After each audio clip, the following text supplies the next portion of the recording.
seguimos en 24/7 y el martes fue el Día del Magistrado y el Funcionario Judicial, así que muy feliz día a todos ellos. Y hoy también se conmemora el Día de los Derechos de los Pacientes. Así que qué mejor para desasnar toda esta situación que nos toca de la pandemia que poder hablar con un especialista. En este caso tenemos en línea al doctor Luciano Enrichi, que es doctor en Derecho, docente de la UCA y juez en materia contenciosa administrativa en San Isidro. Muy buenos días, Luciano. Hola Romina, ¿cómo estás? Hola Ezequiel, muchas gracias por la convocatoria. ¿Cómo están? Hola Luciano, ¿cómo andas? Y aparte, profesor, hoy que es el día del profesor, también lo vamos a Mirá saludar. todo Bueno, lo que te saluda. todo junto. Sí, fue profesor mío, así Bueno, que muchas gracias. he tenido el placer de tenerlo como docente. Bueno, muchas gracias. Bueno, Luciano, sabemos que escribiste un último trabajo que habla sobre la protección judicial del derecho de la salud en este marco, justamente, en el marco de la pandemia. ¿De qué trata este trabajo? Bueno, como ustedes saben, a partir de marzo y como consecuencia de este fenómeno trágico, el Poder Ejecutivo Nacional fue dictando medidas, un primer decreto con algunas restricciones y un segundo decreto, que es el 297, un decreto de necesidad de urgencia para ser precisos, Sí.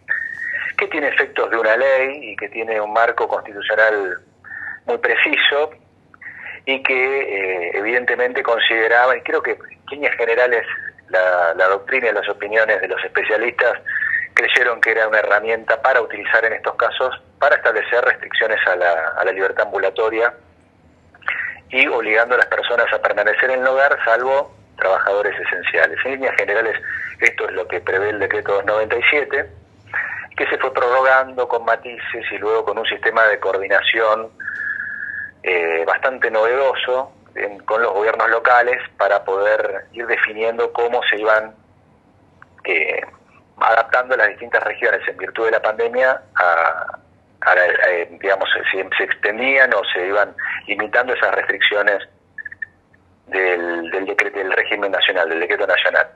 Con lo cual esto tuvo un impacto en el funcionamiento del servicio de justicia, considerado esencial, pero que por posiciones de superintendencia, ya sea de la Corte Suprema de Justicia de la Nación o del Consejo en el ámbito federal, del Consejo de la Magistratura de la Ciudad Autónoma de Buenos Aires y eso es en Cava, y en el ámbito bonaerense a través de las resoluciones de la Corte fue limitándose también el servicio de justicia a la atención de determinados temas urgentes y esto generó todo un cambio muy abrupto en el funcionamiento de todas las dependencias. En el caso nuestro, como muchísimos juzgados a lo largo del territorio de Buenos Aires, debimos establecer pautas de trabajo remota, que nos proveyó la Corte un sistema a tales efectos, con lo cual el personal no concurre,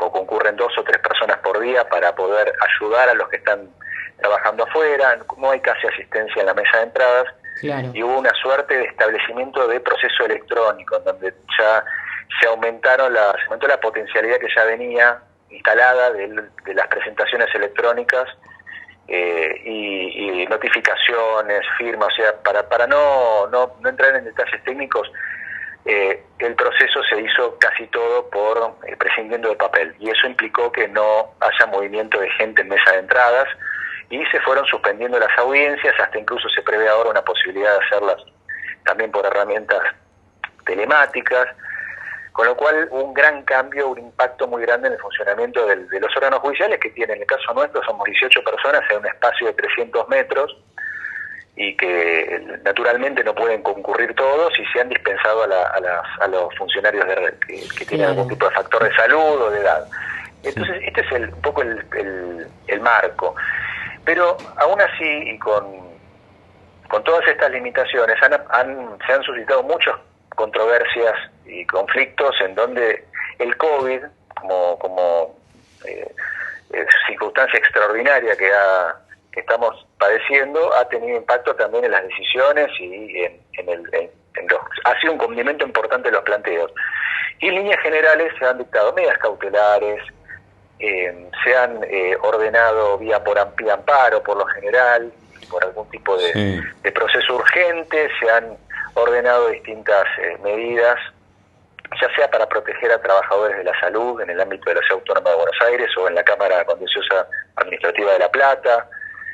O sea que una de las esferas, digamos, del Poder Judicial que se transformó en esencial tiene que ver con esto de la salud en sí misma. O sea, los amparos en salud y demás han sido esenciales en el ámbito judicial. Sí, claro, porque ya sea a nivel federal o en la provincia, se ha descrito, se ha considerado desde las propias normas de las cabezas del Poder Judicial, se ha considerado que los temas de salud son temas urgentes. Claro. Con lo cual no hay pronunciamientos, es raro encontrar pronunciamientos o decisiones que no traten pedidos vinculados al derecho a la salud. Y repito, ya sean temas colectivos que vinculen a grupos importantes de trabajadores de un hospital, o ya sea que se han solicitado, por ejemplo, una medida en la cual un chico que tenía una enfermedad pueda habilitarse una suerte de salvoconducto para que pueda hacer un paseo por la vía pública porque le hace bien a su salud. La casuística es muy grande. Sí, también se han dado muchas medidas de no innovar para que no se lleven adelante algunas situaciones que podían afectar a los pacientes. Exacto, sí, es bastante amplia. Es lo mismo en materia penal, que no es mi especialidad, pero se han registrado muchísimas decisiones vinculadas a personas privadas de la libertad, que con potencialidad, con factores de riesgo se les ha dado libertades o algún tipo de medidas para evitar que se contagien. Sí. Con lo cual este es un poco lo que se abordó en ese trabajo, que fue publicado en una revista especializada, que es El Derecho, y que, bueno, la verdad es que me generó en parte todo este nuevo panorama, y como me gusta el derecho a la salud, me genera particular inquietud, quise vincular este nuevo escenario sobre todo reseñando casos. Y Luciano, ¿cuáles fueron las medidas que más se solicitaron y que tuvieron una mayor prontitud para resolverse en el marco de lo que es derecho de salud, amparos? ¿Cuáles fueron? Por ejemplo, se han seguido requiriendo prestaciones por vía judicial denegadas básicamente lo que me toca a mí por algún prestador provincial, de que pertenece al Estado provincial, porque la materia es contencioso administrativo, involucra siempre al Estado provincial o municipal en Buenos Aires. Sí. Se han dictado medidas de todo tipo, sobre temas clásicos, como puede ser un requerimiento de un medicamento que esté o no vinculado al COVID. Y por ejemplo, se ha complicado para dar esas medidas exigir uno de los requisitos, que es que hagan una caución juratoria o un tipo de cosa que llamamos contracautela. Entonces, bueno, en ese caso se sustituye con un escrito de la parte, o se ha tratado de facilitar o flexibilizar de alguna manera los requisitos que en tiempos normales son más estrictos. ¿Para qué? Para que esas medidas se puedan complementar, o por ejemplo se han dispuesto notificaciones a correos electrónicos, o incluso en el ámbito federal, que no había un sistema de juicios electrónicos, se han iniciado amparos por mail. O sea, lo interesante de todo esto es que para beneficio de los pacientes, para beneficio de las necesidades que tienen los distintos pacientes que están pasando por una situación complicada, y no solamente contemplando lo del COVID, han podido flexibilizar o hacer de una forma más dinámica todo lo que está haciendo la justicia. Fantástico. En el caso mío, por ejemplo, ordené, creo que en 2 o 3 casos, la afiliación a la obra social, al prestador, o al efector público de salud más importante de la provincia, que es IOMA, y también se han otorgado medicamentos. Por ejemplo, también han pedido establecimientos sanitarios, mejor dicho, en un caso que también en el ámbito de cerca de mi jurisdicción, se ha pedido el levantamiento de una clausura de un laboratorio en donde habría una persona que estaba con contagios, y la municipalidad lo clausuró, y este establecimiento pidió, que era un laboratorio, pidió el levantamiento de la clausura, y la justicia entendió que la clausura estaba justificada en la tutela de la salud. O sea, también vemos las dos fases. Claro. Fíjense, esto es lo paradójico de todo esto, es que la misma salud en estos casos está presente ya sea para restringir, si el Estado está restringiendo derechos, ¿por qué? Porque está velando por la salud pública. Pero a su vez hay otras cuestiones de salud que pueden chocar con estas restricciones, que son las que porta cada sujeto individual que tiene algún conflicto con alguna obra social, alguna empresa de medicina prepaga, porque no le da determinada prestación. Entonces, el rol del juez es tratar de no obturar los fines de las medidas restrictivas, porque claramente tienen su principio de razonabilidad. Por más que la gente se queja, el tratamiento hasta ahora ha sido el aislamiento y ciertas medidas de protección individual, pero a su vez también estas medidas pueden implicar que no se otorgan prestaciones por otros problemas que exceden al COVID, con lo cual un poco el rol de los jueces ha sido tratar de flexibilizar y adaptar en todo lo posible para que no se frustren estos derechos tan importantes que es el derecho a la salud.